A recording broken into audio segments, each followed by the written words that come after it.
లోక్సభలో రాజధాని Amaravati gazette notification కు మద్దతు తెలపకుండా వాకౌట్ చేసిన వైసీపీ 2029లో రాజకీయ మూల్యం చెల్లించుకోక తప్పదని సామాజిక సంక్షేమ బోర్డు చైర్మన్ పోతుల బాలకోటయ్య హెచ్చరించారు. వైసీపీ వైఖరికి నిరసనగా విజయవాడలో జగన్ చిత్రపటాలను తగలబెట్టి నిరసన వ్యక్తం చేశారు. ఊరంతా ఒకదారైతే ఉలిపి కట్టేది మరో దారి అన్నట్లు రాజధానిపై తనకున్న శకుని పగను జగన్ బయట పెట్టుకున్నారని ధ్వజమెత్తారు. అమరావతి బిల్కు మద్దతు తెలపని జగన్ కు అమరావతిలో ఉండే అర్హత లేదన్నారు.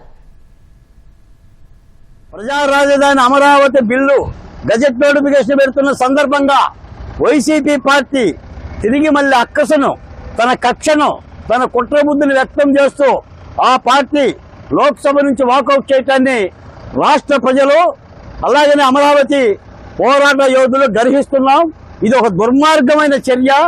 ఈ రోజున ఊరందరిది ఒకదారైతే ఉలిపి కట్టది ఒకదారు అన్నట్టుగా లోక్సభలో, పార్లమెంటులో అన్ని రాజకీయ పార్టీలు అమరావతికి రాజధానికి మద్దతు పలికితే కేవలం ఒకే ఒక్క పార్టీ, జగన్మోహన్ రెడ్డి గారి పార్టీ అమరావతికి మద్దతు పలకకుండా మళ్ళీ కుట్ర బుద్ధితో వాకౌట్ చేసింది. దీన్ని రాష్ట్ర ప్రజలు గర్హించాలి.